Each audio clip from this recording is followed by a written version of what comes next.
السلام عليكم ورحمة الله وبركاته. الحمد لله رب العالمين والصلاة والسلام على رسوله الأمين وعلى آله وصحبه أجمعين. أما بعد، إن نريد إلا الإصلاح ما استطعت وما توفيقي إلا بالله عليه توكلت وإليه أنيب. رب اشرح لي صدري ويسر لي أمري واحلل عقدة من لساني يفقهوا قولي. أعوذ بالله من الشيطان الرجيم. بسم الله الرحمن الرحيم. فاعلم أنه لا إله إلا الله. എറണാകുളം ജില്ലാ ദഅവാ സമ്മേളനത്തിൻ്റെ സമാപന പ്രസംഗത്തിലേക്ക് നമ്മൾ കടന്നിരിക്കുകയാണ്. ഈ മഹത്തായ ആദർശ സമ്മേളനത്തിൻ്റെ വേദിയിൽ ഉപവിഷ്ടരായിട്ടുള്ള പണ്ഡിതന്മാരെ, നേതാക്കന്മാരെ, സമ്മേളന പന്തലിൽ നേരത്തെ തന്നെ സന്നിഹിതരായിട്ടുള്ള സഹോദരി സഹോദരന്മാരെ,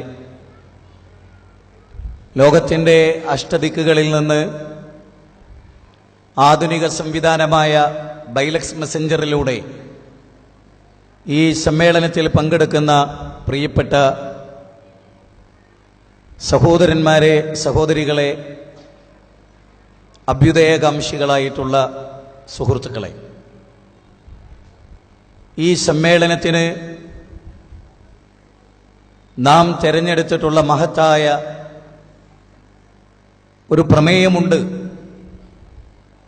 ലാ ഇലാഹ ഇല്ലല്ലാഹ്, നന്നാകുവാനും ഒന്നാകുവാനും എന്നതാണ് നമ്മുടെ ഈ സമ്മേളനത്തിൻ്റെ പ്രമേയമായി നമ്മൾ തിരഞ്ഞെടുത്തിട്ടുള്ളത്. ആ വിഷയമാണ് സമയബന്ധിതമായി ഞാൻ നിങ്ങളുടെ മുമ്പാകെ അവതരിപ്പിക്കുന്നത്. ഈ സമ്മേളന നഗരിയിൽ വന്ന് പിരിഞ്ഞു പോകുമ്പോൾ ഇന്നലകളിൽ നിന്ന് വ്യത്യസ്തമായി ഇന്ന് രാത്രി കിടന്നുറങ്ങുമ്പോൾ ജീവിതത്തിൽ സ്വർഗത്തിലേക്കുള്ള മാർഗമായി എനിക്ക് എന്ത് കിട്ടി എന്ന് സംഘാടകരും പ്രാസംഗികരും പ്രബോധകരും ഈ സദസ്സിൽ സന്നിഹിതരായിട്ടുള്ളവരും ഒരു വേള ഗൗരവമായി ആലോചിക്കേണ്ട ഘട്ടത്തിലാണ് നാം ഉള്ളത്. ഇവിടെ നടന്ന പല പ്രസംഗങ്ങളും പല ആളുകളും കേട്ടിട്ടില്ല. പല ആളുകളും സൗഹൃദങ്ങൾ പുതുക്കി, അഭിപ്രായ ഭിന്നതകളുള്ളവർ കോർണറുകളിൽ നിന്ന് സംസാരിച്ചു. അവതരിപ്പിക്കപ്പെട്ട വിഷയത്തിലോ അതിലുദ്ധരിക്കപ്പെട്ട പ്രമാണങ്ങളെ സംബന്ധിച്ചോ ഗൗരവമായി എത്ര പേർ ചിന്തിച്ചു കാണും എന്നതിൽ എനിക്ക് ആശങ്കയുണ്ട്. പ്രവാചകന്റെ സ്വഹാബത്തിനെ സംബന്ധിച്ചുള്ള ഗൗരവമായ ചർച്ച മൻഹജു സലഫുമായി ബന്ധപ്പെട്ട വിഷയത്തിൽ ബഹുമാനനായ സക്കരിയ സ്വലാഹി ഇവിടെ അവതരിപ്പിക്കുകയുണ്ടായി. വിജ്ഞാനം തേടി സ്വഹാബികൾ ഏതൊരു സദസ്സിൽ വരുമ്പോഴും ഒരേ ഒരു ലക്ഷ്യമേ അവർക്കുണ്ടായിരുന്നുള്ളൂ: നരകത്തിൽ നിന്ന് മോചിതമാകണം, സ്വർഗത്തിൽ പ്രവേശിപ്പിക്കപ്പെടണം. ഇതിന്റെ സംഘാടകരും ഇതിന്റെ നേതൃത്വത്തിലിരിക്കുന്നവരും പണ്ഡിതന്മാരും സാധാരണക്കാരിൽ സാധാരണക്കാരും എല്ലാം ലക്ഷ്യം വെക്കുന്നത് ഫമൻ സുഹ്സിയ അനിൻ നാർ വഉദ്ഖിലൽ ജന്ന ഫഖദ് ഫാസ് വമൽ ഹയാത്തുദ് ദുനിയ ഇല്ലാ മതാഉൽ ഗുറൂർ. ആർ നരകത്തിൽ നിന്ന് മോചിപ്പിക്കപ്പെടുകയും ആർ സ്വർഗത്തിൽ പ്രവേശിപ്പിക്കപ്പെടുകയും ചെയ്തുവോ അതാകുന്ന വിജയം. ഈ ദുനിയാവ് വഞ്ചിക്കപ്പെടുന്ന വിഭവമാകുന്നു എന്നല്ലാഹു 3-ാം അധ്യായം 185-ാമത്തെ വചനത്തിൽ പറയും. ലോകത്തിന്റെ നാഥൻ വിശുദ്ധ ഖുർആനിന്റെ 1-ാമത്തെ വാചകമായി വായിക്കാൻ ആവശ്യപ്പെട്ടുകൊണ്ടാണ് കടന്നു വന്നത്. എവിടെ വായന മരിക്കുന്നുവോ അവിടെ സംസ്കാരം മരിക്കും. എവിടെ വായന സജീവമാകുന്നുവോ അവിടെ സംസ്കാരം സജീവമായി തീരും. വായിക്കുക മനുഷ്യരെ, നിങ്ങളെ സൃഷ്ടിച്ച സൃഷ്ടിനാഥന്റെ നാമത്തിൽ എന്നാരംഭിച്ച ഖുർആനിക അധ്യാപനങ്ങൾ ഈ ലോകത്തിന്റെ തമ്പുരാൻ അവസാനമായി ഓർമ്മപ്പെടുത്തിയ ഖുർആനിക വചനം സൂറത്ത് ബഖറയിലെ 281-ാമത്തെ വചനമാണ്. സഹോദരിമാരെ, സഹോദരന്മാരെ, നാം വളരെ ഗൗരവമായ ഓർക്കേണ്ട വളരെ പ്രധാനമായ കാര്യങ്ങളിലൊന്ന് ഈ ഖുർആനിക വചനമാണ്.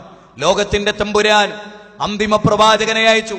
അന്തിമമായി ഒരു മതത്തെ പൂർത്തീകരിച്ചു തന്നു. ആ മതം പൂർത്തിയാക്കുമ്പോൾ ലോകത്തിന്റെ തമ്പുരാന് വളരെ കാതലായ ഒരു കാര്യം മാനവതയെ ഓർമ്മപ്പെടുത്താനുണ്ടായിരുന്നു. ഈ അവതരിപ്പിച്ചതും ഈ വാദപ്രതിവാദവും ഈ ഖണ്ഡനമണ്ഡനങ്ങളും ലാ ഇലാഹ ഇല്ലല്ലാഹയുടെ പഠിപ്പിക്കലുകളും പ്രവാചകന്റെ അധ്യാപനങ്ങൾ ഉൾക്കൊള്ളണമെന്ന് പറയലും ഒരേ ഒരു കാര്യത്തിന് വേണ്ടിയായിരുന്നു. അതെന്താണ്? വത്തഖൂ യൗമൻ തുർജഊന ഫീഹി ഇലല്ലാഹ് സുമ്മ തുവഫാ കുല്ലു നഫ്സിൻ മാ കസബത് വഹും ലാ യുദ്ലമൂൻ. സൂറത്ത് ബഖറയിലെ 281-ാമത്തെ വചനമാണ്. അല്ലയോ ജനങ്ങളെ, നിങ്ങൾ നിങ്ങളുടെ നാഥനിലേക്ക് മടങ്ങിപ്പോകുന്ന ഒരു ദിവസമുണ്ട്. ഏതൊരു നാഥനാണോ നിങ്ങളെ ഈ ഭൂമിയിലേക്ക് സൃഷ്ടിച്ചത്, ഏതൊരു നാഥന്റെ അനുഗ്രഹമാണോ നിങ്ങളിവിടെ ആസ്വദിച്ചു കൊണ്ടിരുന്നത്, അതിന് പരിസമാപ്തി കുറിച്ചുകൊണ്ട് നിങ്ങൾക്ക് മരണമെന്ന് പറയുന്ന ജീവിതത്തിന്റെ കവാടവുമായി ബന്ധപ്പെട്ട് മരണം വരാനിരിക്കുന്നു. മരണത്തിന് ശേഷമുള്ള നിങ്ങൾ ചെയ്തു കൂട്ടിയ നന്മതിന്മകളെ വിചാരണ ചെയ്യുന്ന ഒരു ലോകം നിങ്ങൾക്കിതാ വരാൻ പോകുന്നു. അതുകൊണ്ട് വത്തഖൂ യൗമൻ തുർജഊന ഫീഹി ഇലല്ലാഹ് സുമ്മ തുവഫാ കുല്ലു നഫ്സിൻ മാ കസബത് വഹും ലാ യുദ്ലമൂൻ. നിങ്ങൾ പ്രവർത്തിച്ച പ്രവർത്തനത്തെ കുറിച്ച് ചോദിക്കുന്ന, നിങ്ങൾ ഒരാളും അക്രമത്തിന് വിധേയമാകാത്ത നിങ്ങളുടെ പ്രവർത്തനത്തിന്റെ കർമ്മരേഖ നിങ്ങളുടെ കൈകളിൽ ലഭിക്കപ്പെടുമ്പോൾ സഹോദരങ്ങളെ, അതിൽ നിന്നുള്ള ആ നരകത്തിൽ നിന്നുള്ള രക്ഷയാണ് ഒരു വിശ്വാസിയെ സംബന്ധിച്ചിടത്തോളം അവന്റെ നടത്തത്തിലും അവന്റെ ഇരുത്തത്തിലും അവന്റെ കിടത്തത്തിലും അവന്റെ ചിന്തകളിലും അവന്റെ ജീവിതത്തിന്റെ ഏതേത് ഘട്ടങ്ങളിലും അവൻ രാത്രി കിടന്നുറങ്ങുന്നത് പോലും വല്ലാഹു യതവഫൽ അൻഫുസ ഹീന മൗതിഹാ വല്ലത്തി ലം തമുത് ഫീ മനാമിഹാ എന്ന് സൂറത്ത് സുമറിലെ 42-ാമത്തെ വചനം ഓർത്തുകൊണ്ടാണ്. ഞാൻ ഈ ഉറക്കിൽ എന്റെ ആത്മാവിനെ അല്ല പിടിച്ചാൽ അത് സ്വാലിഹീങ്ങളുടെ കുത്താകണം. അതുകൊണ്ട് തന്നെ എന്റെ ഉറക്കും എന്റെ ജീവിതവും എന്റെ മരണവും ലില്ലാഹി റബ്ബിൽ ആലമീൻ, ലോകൈകനാഥനായ തമ്പുരാനാണ് എന്ന് പ്രഖ്യാപിക്കുന്നവരാണ് ഞാനും നിങ്ങളും. മഗ്‌രിബ് നമസ്കാരത്തിൽ നമ്മൾ പ്രഖ്യാപിച്ചതാണ്, ഇശാ നമസ്കാരത്തിൽ നമ്മൾ പ്രഖ്യാപിക്കുന്നതാണ്, നാളെ സുബൈക്ക് നമ്മൾ നേരം വെളുത്താൽ നമ്മൾ പ്രഖ്യാപിക്കുന്നതാണ്. അതുകൊണ്ട് തന്നെ എന്താണ് ലാ ഇലാഹ ഇല്ലല്ലാഹ്? ലാ ഇലാഹ ഇല്ലല്ലാഹ് എന്ന കലിമത്തു ഷഹാദ പള്ളി മിമ്പറുകളിൽ നിന്ന് ആവർത്തിച്ച് ലോകത്തിലെ എല്ലാ മനുഷ്യരും കേട്ട വാചകമാണ്. ലാ ഇലാഹ ഇല്ലല്ലാഹ് കേൾക്കാത്ത ഒരു നിരീശ്വരവാദിയുണ്ടോ ലോകത്ത്? ലാ ഇലാഹ ഇല്ലല്ലാഹ് കേൾക്കാത്ത ഒരു ജൂതനുണ്ടോ ലോകത്ത്? ലാ ഇലാഹ ഇല്ലല്ലാഹ് കേൾക്കാത്ത ഏതെങ്കിലും ഒരു അവാന്തര വിഭാഗമുണ്ടോ ലോകത്ത്? എവിടെയൊക്കെ മുസ്ലിമീങ്ങളുണ്ടോ, എവിടെയൊക്കെ ചെറിയ തെക്കാവുകളുണ്ടോ, ശ്രാമ്യകളുണ്ടോ, മസ്ജിദുകളുണ്ടോ, അവിടെ നിന്നെല്ലാം ആളുകൾ കേട്ടുകൊണ്ടിരിക്കുന്ന ശബ്ദങ്ങളിൽ ഒന്നാണ് ലാ ഇലാഹ ഇല്ലല്ലാഹ് എന്ന കലിമത്തു ഷഹാദ. എന്താണ് പ്രിയപ്പെട്ടവരെ ലാ ഇലാഹ ഇല്ലല്ലാഹ് എന്നത്? എന്താണ് അത്? നാവ് കൊണ്ടുള്ള ഉച്ചാരമല്ല, മനസ്സിൽ ഉറപ്പിച്ചുള്ള അത് ജീവിതത്തിന്റെ പ്രവർത്തനങ്ങളിൽ തെളിഞ്ഞു കാണേണ്ട മഹോന്നതമായ ഒരു കർമ്മ പദ്ധതിയാണ് ലാ ഇലാഹ ഇല്ലല്ലാഹ് എന്ന കലിമത്തു ഷഹാദ. സുഹൃത്തുക്കളെ, സൂറത്ത് ഇബ്രാഹിം 14-ാം അധ്യായം 24-25 വാചകങ്ങളെ നെഞ്ചോട് ചേർത്ത് പിടിക്കേണ്ടവനാണ് ഒരു സലഫി പ്രബോധകനും അതിന്റെ അനുയായികളും എന്ന വസ്തുത ഞാൻ ഓർമ്മപ്പെടുത്തുകയാണ്. അല്ലാഹു സുബ്ഹാനഹു വ തആല അലം തറ കൈഫ റബല്ലാഹു മസലൻ കലിമതൻ ത്വയ്യിബതൻ കസജറത്തിൻ ത്വയ്യിബ അസ്ലുഹാ സാബിതുൻ വഫറുഹാ. നോക്കൂ, അല്ലാഹു സുബ്ഹാനഹു വ തആല പറഞ്ഞു, നോക്ക്, ലാ ഇലാഹ ഇല്ലല്ലാഹ് ഒരു യഥാർത്ഥ വിശ്വാസി, ഒരു കലിമത്ത്, അതിന്റെ ഉദാഹരണം ഒരു വൃക്ഷത്തെ പോലെയാണ്. ആ വൃക്ഷത്തിന്റെ വേരുകൾ ഭൂമിയുടെ അഗാധതകളിലേക്ക് വേരൂന്നി ഉറച്ചു നിൽക്കുന്നതാണ്. കാറ്റുകൾക്ക്, കൊടുങ്കാറ്റുകൾക്ക് അതിനെ മറച്ചിടാനാവില്ല. ആഴമേറിയ വേരുകളുള്ള ഭൂമിയുടെ വിശാലമായ മേഖലകളിൽ അള്ളിപ്പിടിച്ചു നിൽക്കുന്ന വേരുകളുള്ള ഒരു മഹാവൃക്ഷം, ആകാശം മുട്ട പടർന്ന് പന്തലിച്ചു നിൽക്കുന്ന ശാഖകളുള്ള ഒരു മഹാവൃക്ഷം.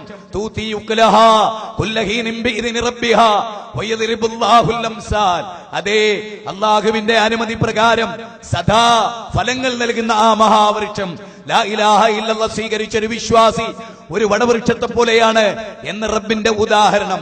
അലം തറ കൈഫ റബല്ലാഹു മസലൻ കലിമതൻ ത്വയ്യിബതൻ കസജറത്തിൻ ത്വയ്യിബ എന്ന വാചകത്തിന്റെ മൗലികതയും അതിന്റെ ആശയവും അതിന്റെ ആദർശവും മനസ്സിലാകണമെങ്കിൽ ഒരൽപ്പം ചരിത്രത്തിന്റെ പിന്നാമ്പുറങ്ങളിലേക്ക് കടന്നു പോകണം. ഉക്കാദയും ദുൽമജാസും മജന്നായും ശിർക്കിന്റെ കൂത്തരംഗമായി മാറിയ അറബ് കാലഘട്ടത്തെ കുറിച്ച് ചരിത്രത്തിൽ ഓർക്കേണ്ടതുണ്ട്.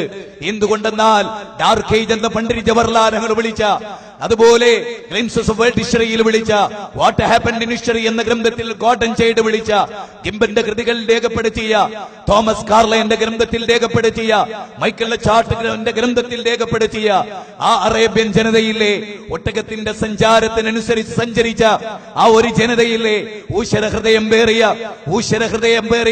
ഊശ്വരഭൂമിയിൽ ഒട്ടകത്തിന്റെ കയറും പിടിച്ച് മൂക്ക് കയറും പിടിച്ച് നടന്ന് അത് ചെല്ലുന്ന ദിക്കുകളിൽ ടെന്റ് കെട്ടി ജീവിച്ച് തിന്നും കുടിച്ചും ഭോഗിച്ചും ആനന്ദിച്ചും ആർത്തുല്ലസിച്ചും അട്ടഹസിച്ചും സംഗീതത്തിന്റെ നൃത്തത്തിത്വങ്ങളിലും തരുണീമണികളുടെ താളാത്മകമായ നൃത്തങ്ങളിലും മോഹവും അഭിലാഷവും കഴിച്ചുകൂട്ടി ജീവിതത്തിനപ്പുറത്തൊരു ജീവിത ലക്ഷ്യമില്ല എന്ന് വിശ്വസിച്ചു പോന്ന അറബികളിലെ കാട്ടറബികൾ, കോളനിവൽക്കരണത്തിന് വിധേയമാകാത്ത ആ അക്കരെ പച്ചകൾ തേടി സഞ്ചരിച്ച അറബികളിലെ അവരുടെ ജീവിത കാലഘട്ടം നിങ്ങൾ ഓർക്കണം.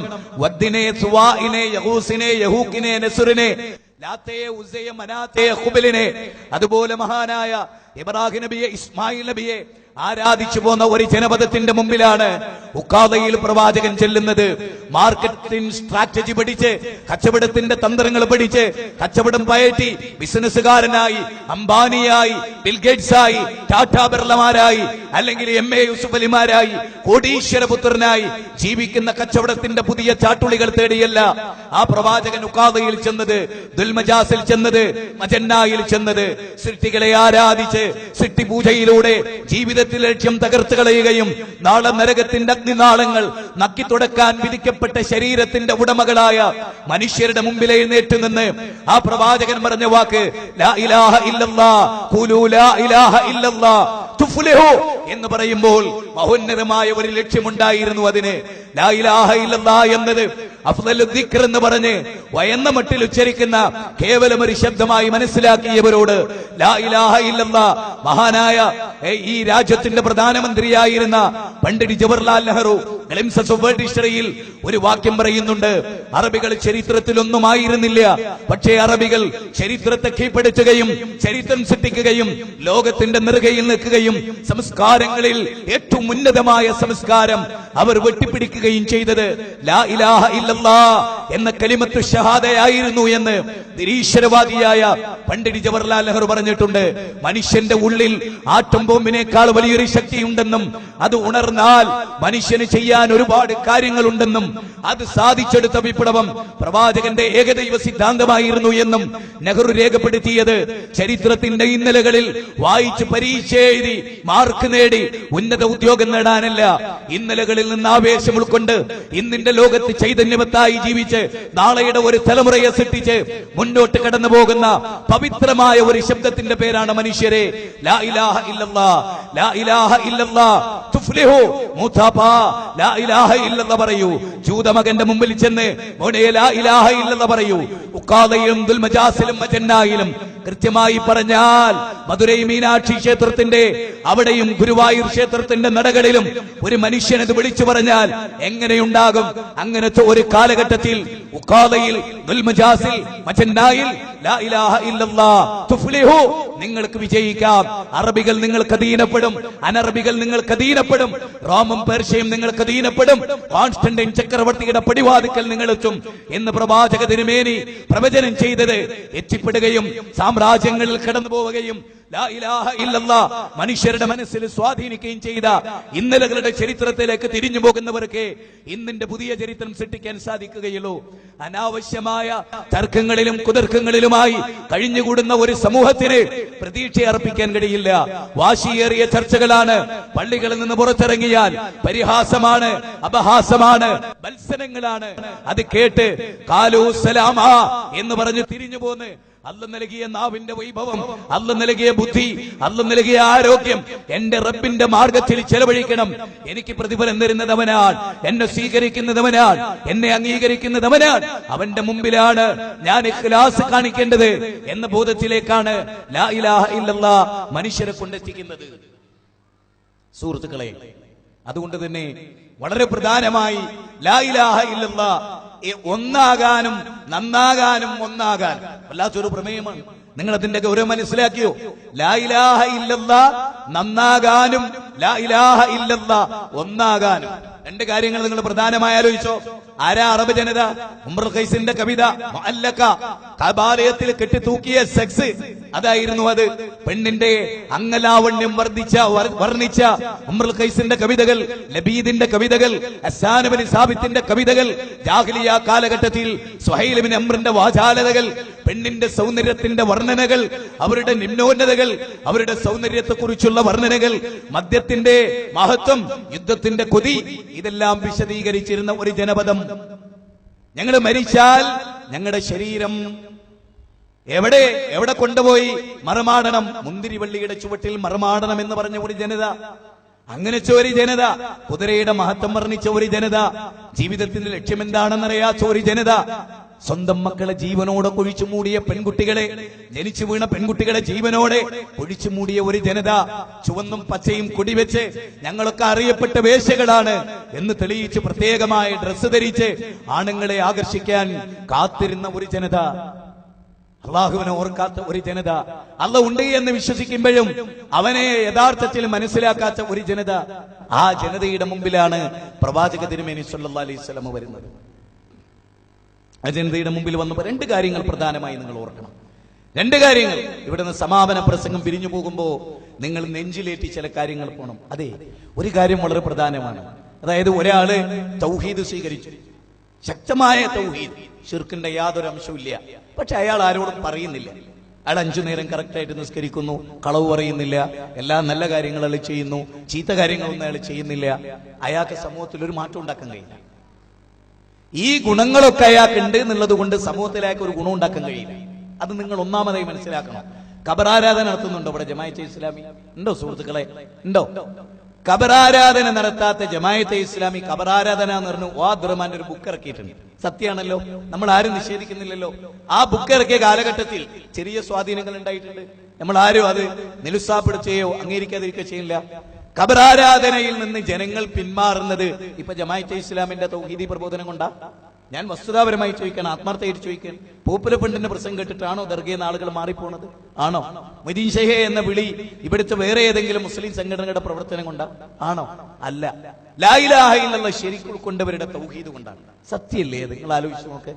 ആളുകൾ മാറണമെങ്കിൽ, ആളുകൾ നന്നാകണമെങ്കിൽ ഏറ്റവും പ്രധാനമായി ലാ ഇലാഹ ഇല്ലല്ലാഹ് എന്താന്ന് ഉൾക്കൊള്ളണ്ടേ? സത്യത്തിൽ ഏറ്റവും അത്ഭുതകരമായ കാര്യം എന്താ? ഏറ്റവും അത്ഭുതകരമായ കാര്യം നിങ്ങൾ ചിന്തിക്കും. പ്രവാചകൻ 40 കൊല്ലം മക്കയിൽ ജീവിച്ചുവല്ലോ. എന്തെങ്കിലും ഒരു ന്യൂനത ആ ജനത അദ്ദേഹത്തെ പറ്റി പറഞ്ഞിട്ടുണ്ട്? എന്തെങ്കിലും ഒരു ന്യൂനത? ഒരു പെണ്ണിനെ ഒളിക്കണ്ണിട്ട് നോക്കി, അല്ലെങ്കിൽ ഒരു തുള്ളി മദ്യം ആരും അറിയാതെ കുടിച്ചു, അല്ലെങ്കിൽ 4 ആളെ സുഹൃത്തുക്കളുടെ കൂടെ പോയപ്പോ നബി സല്ലല്ലാഹു അലൈഹി വസല്ലം അവരെ കൂട്ടത്തിലിരുന്ന് മിനിങ്ങി, നിങ്ങൾ കുടിച്ചോളൂ, ആയിക്കോട്ടെ, കുഴപ്പമില്ല, കുറച്ച് എനിക്ക് ഒഴിച്ചോളി എന്ന് പറഞ്ഞോ? ഏതെങ്കിലും നിലക്ക് എന്തെങ്കിലും ഒരു മൈനസ് പോയിന്റ് ആ പ്രവാചകനുണ്ടോ? ബിംബാരാധന ഉണ്ടോ? ഖബർ ആരാധന ഉണ്ടോ? മദ്യപിക്കുന്നുണ്ടോ? എന്തിന്? പ്രവാചകത്വത്തിന് മുമ്പ് ഒരു സംഗീതം കേൾക്കണം എന്ന് വിചാരിച്ചിട്ട് അതിന് വരെ അല്ല അനുവദിച്ചോ? ഉറക്കിക്കിടത്തിയില്ലേ? എല്ലാ പരിശുദ്ധതയോടുകൂടി 40 കൊല്ലം മക്കയിൽ ജീവിച്ചിട്ട്. ഇനി ഞാൻ പറയുന്ന പോയിന്റ് നിങ്ങളൊന്ന് ചിന്തിച്ചോ. ആ 40 കൊല്ലം സകല ഗുണങ്ങളുടെയും മൂർത്തിമദ്ഭാവമായിട്ട് ആ പ്രവാചകനെ കണ്ടിട്ട് അറേബ്യയിൽ ഏതെങ്കിലും ഒരു മനുഷ്യൻ നന്നായി? ഏതെങ്കിലും ഒരാള്? നബി സല്ലല്ലാഹു അലൈഹി വസല്ലമ ലാത്തയെ വിളിക്കുന്നില്ല, ഉസ്സയെ വിളിക്കുന്നില്ല, മനാത്തയെ വിളിക്കുന്നില്ല എന്ന് പറഞ്ഞിട്ട് ഏതെങ്കിലും ഒരാള് ആ കാലഘട്ടത്തിലെ ജാഹിലിയ ശിർക്കിൽ നിന്ന് പ്രവാചകന്റെ വ്യക്തിത്വം കണ്ട് മാറി? പോയിന്റാണ്, എല്ലാവരും നോട്ട് ചെയ്യേണ്ട. ഇല്ല.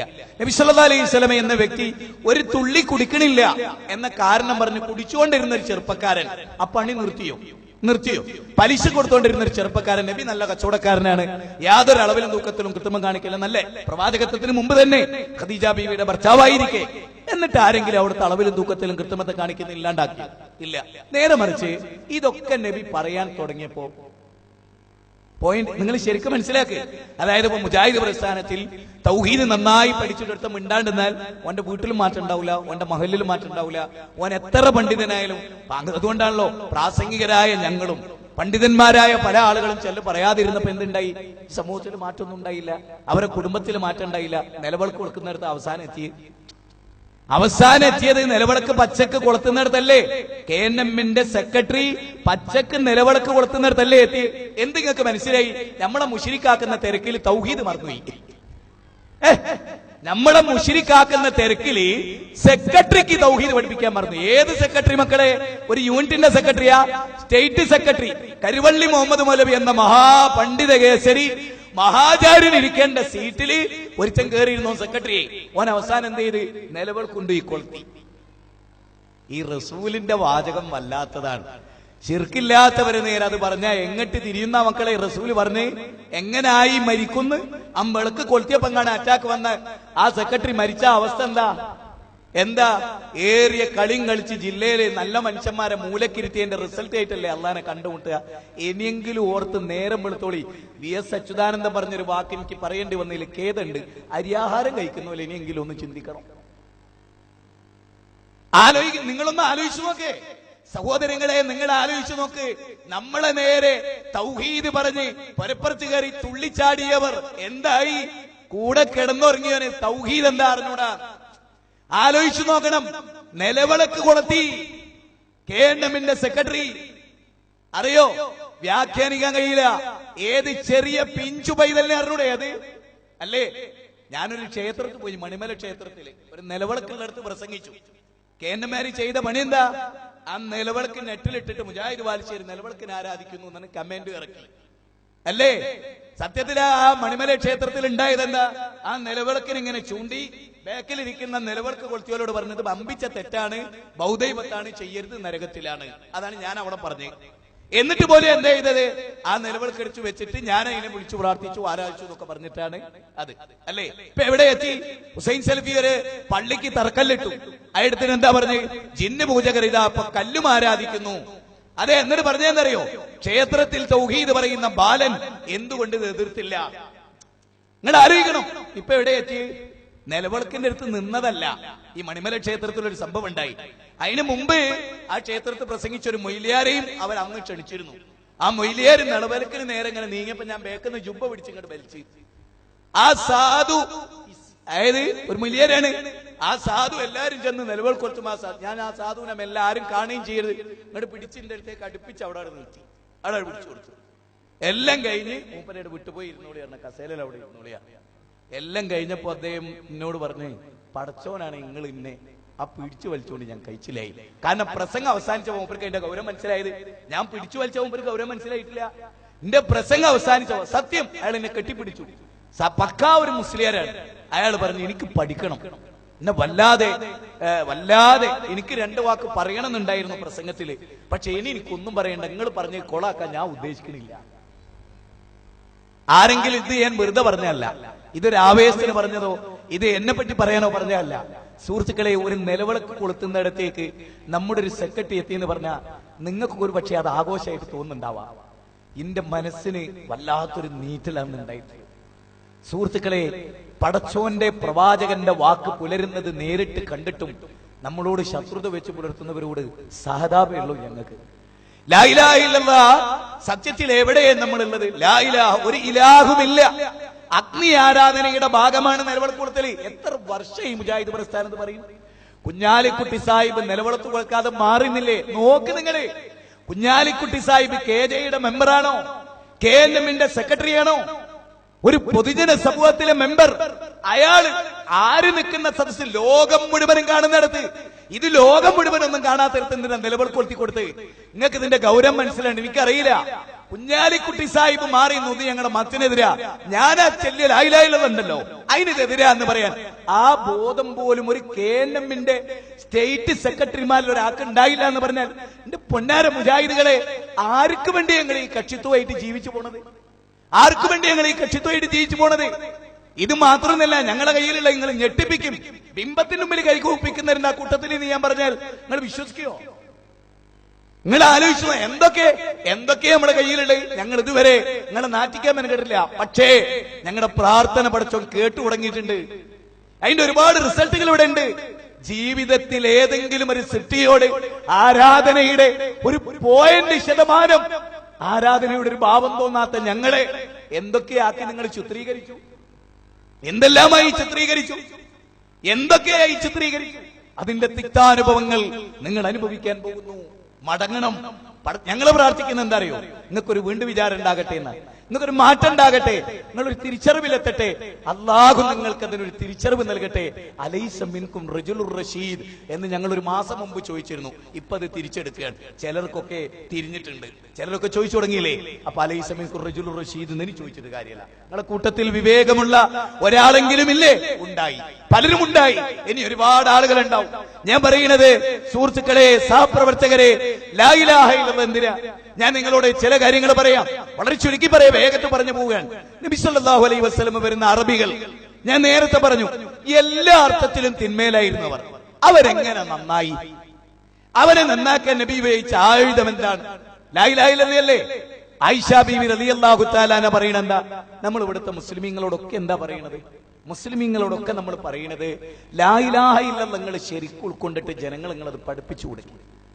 ലാ ഇലാഹ ഇല്ലല്ലാഹ്. അപ്പൊ നിങ്ങൾ നോക്ക്, നമ്മള് നെറ്റിലൊക്കെ ഇങ്ങനെ കയറി നോക്കിയാൽ നമുക്ക് കാണാം. അപ്പൊ നമ്മൾക്ക് ഇതേ സമ്മേളനം നടക്കുമ്പോൾ വേറൊരു സമ്മേളനം. അതിന് ഇന്നലെ വെള്ളിയാഴ്ച പള്ളിയിൽ നിന്ന് നോട്ടീസ് വിതരണം ചെയ്ത് ബംഗാളി കയ്യിൽ മന്ത്രി ചോദ്യ ചരടും കെട്ടി KNM നോട്ടീസ് വിതരണം ചെയ്ത് KNM പ്രോഗ്രാമിന്റെ നോട്ടീസ് കയ്യിൽ ചരട് കെട്ടിയൊരു ബംഗാളിനെ കൊണ്ട് വിതരണം ചെയ്യിപ്പിക്കുന്നിടത്തേക്ക് നിങ്ങൾ ശുഷ്കിച്ച് പോയിട്ടുണ്ടെങ്കിൽ അത് നിങ്ങൾക്കൊരു പരീക്ഷണമാണ്. നിങ്ങൾ മനസ്സിലാക്കി. ഞങ്ങൾക്ക് വേദന ഉണ്ട് ഈ രംഗങ്ങളൊക്കെ കാണുമ്പോൾ. സത്യം, കൂടെ നിന്ന സഹപ്രവർത്തകർ നടുറോട്ടിൽ നിന്നിരാകുന്നുവെന്ന് ഞങ്ങളുടെ മനസ്സ് വേദനിക്കുന്നു. സുഹൃത്തുക്കളെ, ഞങ്ങളുടെ മനസ്സ് വേദനിക്കുന്നു. അനാവശ്യമായി എന്തോ ദുഷ്ടത്തരമായി മനസ്സിൽ വെച്ച് എന്തോ വലിയ ശത്രുവാണ് ഇവരൊക്കെ എന്ന് വിചാരിച്ച് നടക്കുകയാണ്. നമുക്ക് എങ്ങനെയാണ് അതിന് കഴിയുന്നത്? ഇപ്പൊ കൊച്ചിയും ഈ പറഞ്ഞ മറൈൻ ഡ്രൈവും പരിസരത്തും ഒക്കെ നമ്മളൊന്ന് ആലോചിച്ച് നോക്ക്. നമ്മൾ നടത്തിയിട്ടുള്ള കഴിഞ്ഞകാല ദേവാ സംരംഭങ്ങൾ ആലോചിച്ച് നോക്ക്. നമ്മുടെ വൈറ്റിലപ്പള്ളി സ്ഥിതി ചെയ്യുന്ന പ്രദേശം നമ്മൾ ആലോചിച്ച് നോക്ക്. അതിനുശേഷം വന്ന ഒരുപാട് പള്ളികൾ ആലോചിച്ച് നോക്ക്. അന്നൊക്കെ ഒന്നിച്ച് നിന്നവർക്ക് ഇന്ന് സലാം പറയുമ്പോൾ മടക്കാൻ കഴിയണില്ലല്ലേ? അല്ലേ? സത്യത്തിൽ എന്താ അങ്ങനെ? അതാണോ ഇസ്ലാം? അതാണോ ഇസ്ലാം? വലാ തസ്തവിൽ ഹസനതു വല സയ്യിഅ. തിന്മയും നന്മ കൊണ്ട്, ഏറ്റവും വലിയ നന്മ കൊണ്ട് പ്രതിരോധിക്കുക. അതൊക്കെ ലാ ഇലാഹ ഇല്ലല്ലാഹ് പഠിച്ചവർക്ക് കിട്ടുന്ന ഒരു മഹാ റിസൾട്ട് അല്ലേ അത്? ലാ ഇലാഹ ഇല്ലല്ലാഹ്. അതാണ് തൂത്തി ഉക്ലഹ കുല്ലഹീനിൻ ബിഇദ്നി റബ്ബിഹ എന്ന് പറഞ്ഞാൽ മാവ് മാങ്ങ ചൊരുത്തുന്നതിനെ കുറിച്ചാ പറഞ്ഞ്. അല്ലൊരു വിശ്വാസിയിൽ നിന്നുണ്ടാകേണ്ട സത്ഫലത്തെ കുറിച്ചാണ്. ഓടിച്ചെന്ന് സലാം പറയാൻ. അപ്പൊ ഞാനിന്നലെ തിരുവനന്തപുരത്ത് ചെന്നപ്പോ ഞാൻ ഹൃദയം പറിച്ചു കൊടുത്ത എന്റെ ഒരു സുഹൃത്ത് ഭയങ്കരമായി ഞങ്ങൾ സ്നേഹിച്ച് 4-4.5 കൊല്ലം അവിടെ സലഫി പ്രബോധന രംഗത്ത് പ്രവർത്തിച്ച ഒരു ക്ലാസ് എടുക്കുന്ന ഒരു മനുഷ്യൻ എന്നെ കണ്ടപ്പോ തന്നെ കൊളത്താനാ തീരുമാനം. കണ്ട ഉടനെ തന്നെ സലാം മടക്കി പിന്നെ വർത്താൻ പറയാൻ. ഞാൻ പറഞ്ഞു, പൊന്നാര ചങ്ങായി, ദയവേ ഞാൻ ഈ വർത്താനത്തിനില്ല. ഞാൻ നിന്നെ കണ്ടു, ആവേശത്തോടു കൂടി വന്നു, സലാം പറഞ്ഞു, പഴയ ലോക്യം പുതുക്കി. എന്റെ മനസ്സിലൊരു അസൂയയും വിരോധവും ഇല്ലാത്തതുകൊണ്ട് എനിക്ക് നിന്നോട് ഇങ്ങനെ പെരുമാറാനേ കഴിഞ്ഞുള്ളൂ. എനിക്കും തിരിച്ചു പറയാൻ ഒരുപാട് കാര്യം ഉണ്ടായിരുന്നു. പക്ഷെ ഹൃദയം പറിച്ച് എന്നതിനെ കുറിച്ച് ചെമ്പരത്തിപ്പൂന്ന് വിലയിരുത്തുന്ന നിന്നോട് എനിക്ക് സംസാരിക്കാനില്ല. അവധാനതയോടുകൂടി പഠിക്കണം. അള്ളാഹു അനുഗ്രഹിക്കട്ടെ. എന്റെ കണ്ണുകൾ നിറഞ്ഞുപോയി. കാരണം അങ്ങനെ സ്നേഹിച്ച മനുഷ്യന്മാരാണ്. ആ മനുഷ്യന്മാരെ നമ്മൾ സലാം പറഞ്ഞു വിളിക്കുമ്പോ അങ്ങോട്ട് പോവാൻ, സലാം മടക്കിയാൽ നമുക്കൊരു സന്തോഷമാണ്. മടക്കാതെ തിരിഞ്ഞു പോവാൻ. അതിന് മാത്രം ഇവിടെ എന്തേ ഉണ്ടായത്? ഞാൻ ഒരുപാട് ആലോചിച്ചു. ഞാൻ പല സ്ഥലത്തും ചോദിച്ചു 10 കൊല്ലം മുമ്പ് ഈ ഉള്ളവൻ പ്രസംഗിച്ച തൗഹീദിനെതിരായി ഈ 10 കൊല്ലത്തിന്റെ ഇപ്പുറത്ത് ഞാൻ എന്തേ കൂട്ടരെ പറഞ്ഞത്? ഞങ്ങൾ എന്തേ കൂട്ടരെ പറഞ്ഞത്? ഒരു ഉദാഹരണം, കണ്ണിന്റെ മുമ്പിൽ നേർക്കുനേരെ നിലവിളക്ക് കൊളുത്തിയെ കണ്ടിട്ടും ഇപ്പോഴും കുഴപ്പം ഞമ്മക്ക് തന്നെയല്ലേ? അല്ലേ? അതുപോലെ ഒരു ഉദാഹരണം, ദാടാ ജിന്നിനെ വിളിച്ചതിന്റെ പിക്ചർ ഇതടാ, ക്ലിപ്പിംഗ് ഇതടാ എന്ന് പറയാൻ കഴിഞ്ഞോ? നിലവിളക്ക് കൊളുത്തിയ ദാടാ എന്ന് പറഞ്ഞ് കാണിച്ചു കൊടുക്കാൻ നമ്മുടെ കയ്യിൽ. ക്രിസ്തുമസ് അപ്പൂപ്പനെ വെച്ച് പൂജിച്ച വലിയ സ്റ്റേറ്റ് നേതാവിന്റെ പിക്ചർ നമ്മുടെ കയ്യിലുണ്ട്. ഉണ്ണി യേശുവിനെ വെച്ച് ഡിസംബറിൽ ക്രിസ്തുമസ് ആഘോഷിച്ച സ്റ്റേറ്റ് നേതാവ്. 5 നേതാക്കന്മാരെടുത്ത 3ാമത്തെ ആള്. എന്തേ നമ്മൾ ഔട്ട് ചെയ്യാത്തത്? നമ്മൾ ക്ഷമിക്കുകയായിരുന്നു, പല കാര്യങ്ങളിൽ സഹിക്കുകയായിരുന്നു. വ്യക്തിപരമായി എല്ലാരെയും നമ്മൾ ഓർമ്മപ്പെടുത്തി.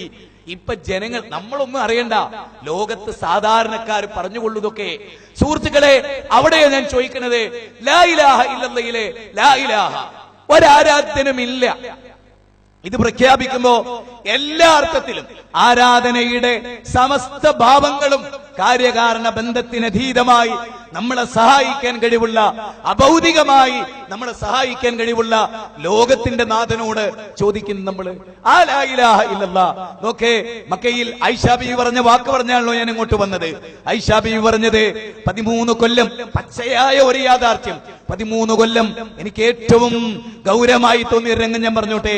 നബി സല്ലല്ലാഹു, നിങ്ങൾ ആലോചിക്കുക, ചില നാടുകളിൽ തൗഹീദ് പറയാൻ നമുക്ക് പേടിയാണ്, ചില നാടുകളിൽ നമുക്ക് കാര്യങ്ങൾ പറയാൻ വമ്പിച്ച പേടിയാണ്, ചില സ്ഥലങ്ങളിൽ കയറി ചെല്ലുമ്പോ തൗഹീദ് പറയാൻ നമുക്ക് പേടിയാണ്. പക്ഷെ ഒരു കാര്യം നിങ്ങൾ മനസ്സിലാക്കണം, നബി സല്ലല്ലാഹു അലൈഹി വസല്ലമ 40 കൊല്ലം, ഞാൻ ഓർക്കുന്നത് കാബത്തിൽ ഇബ്രാഹിം നബിയുടെ ബിംബമുണ്ട്, ഇസ്മായിൽ നബിയുടെ ബിംബമുണ്ട്, 360 ബിംബം വെച്ച് അതിനെ ആരാധിക്കുന്ന ഉത്സവം മാത്രം നടത്തിയ അല്ലെങ്കിൽ 100% ആളുകളും വെറും 10 ആളുകളാണ് മക്കയിൽ റസൂൽ വരുമ്പോ ഏകദൈവാരാധന ഉണ്ടായിരുന്ന 10 ആളുകൾ.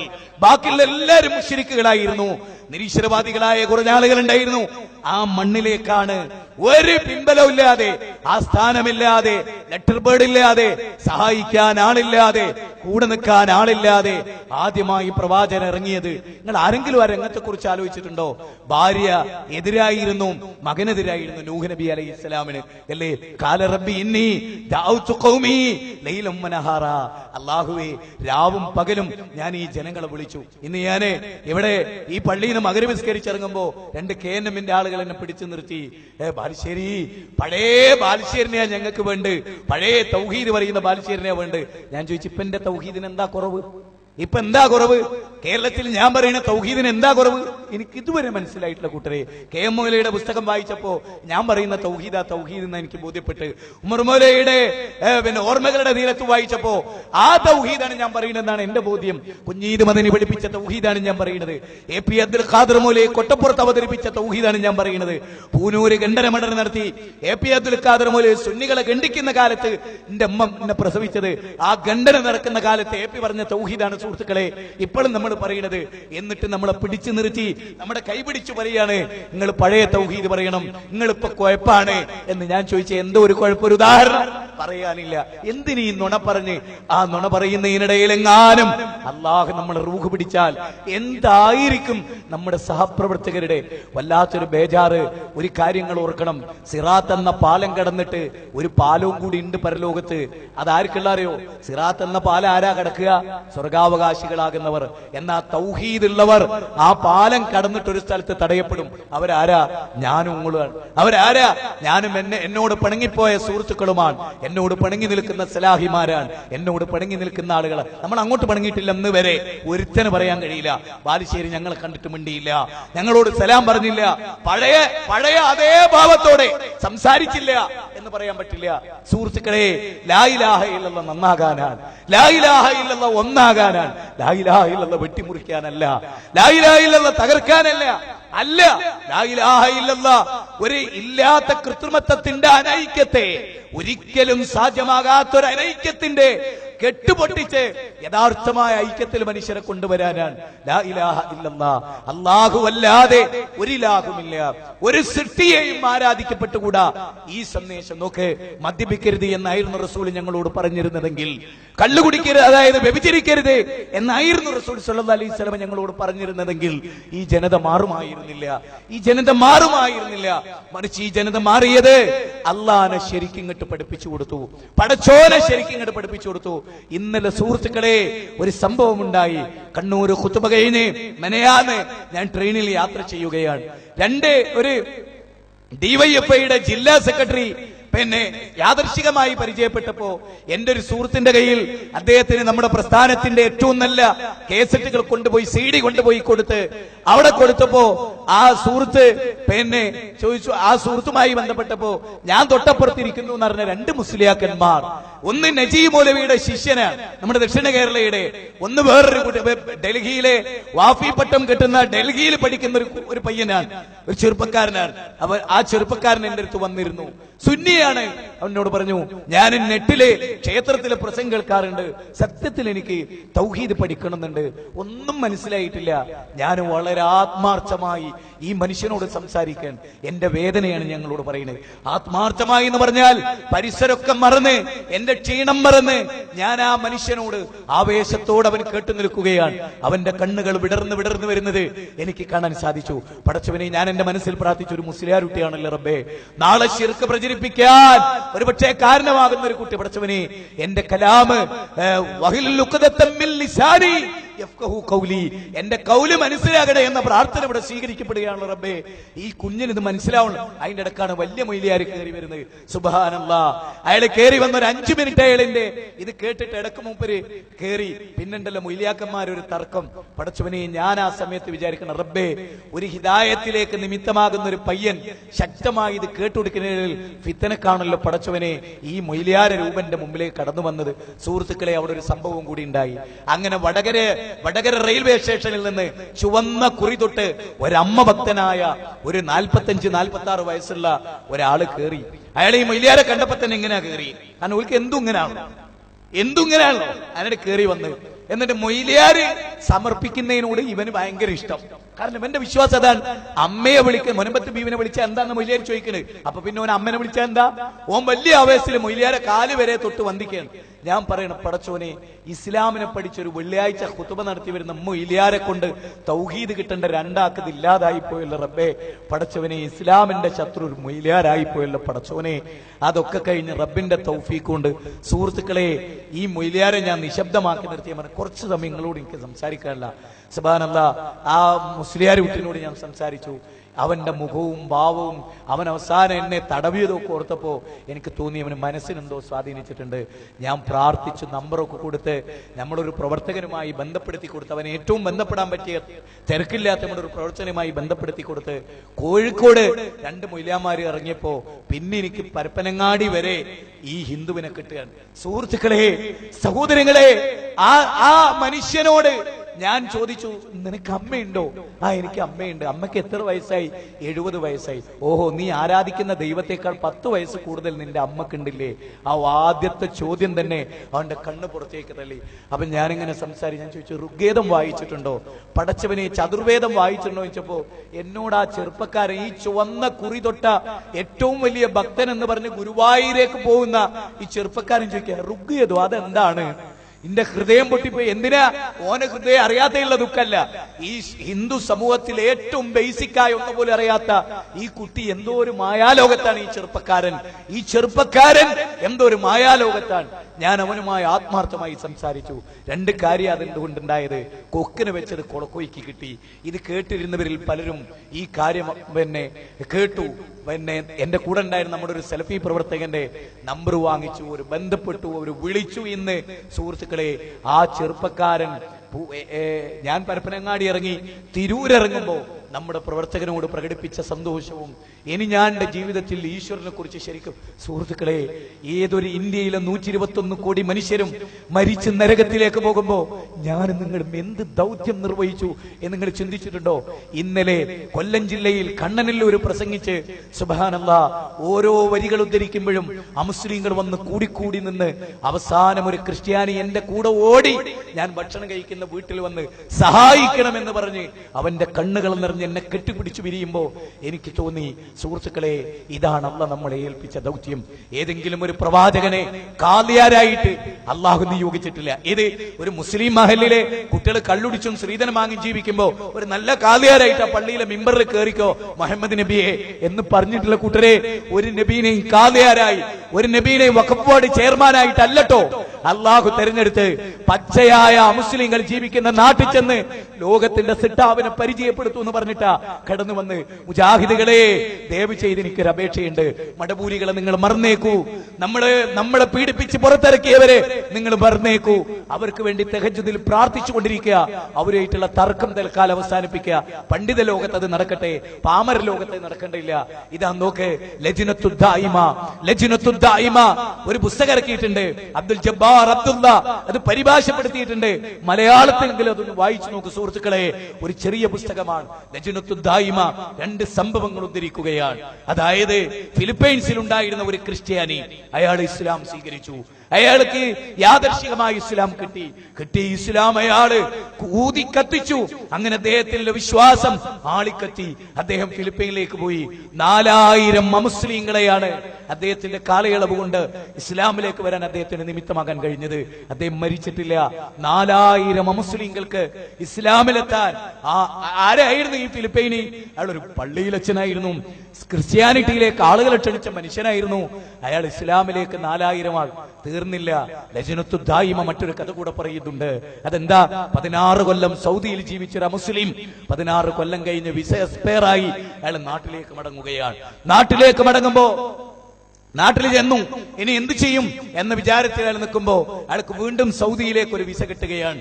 സൗദിയിലേക്കും അതുവഴി ഇസ്ലാമിലേക്കും, സൗദിയിലേക്കും അതുവഴി ഇസ്ലാമിലേക്കും.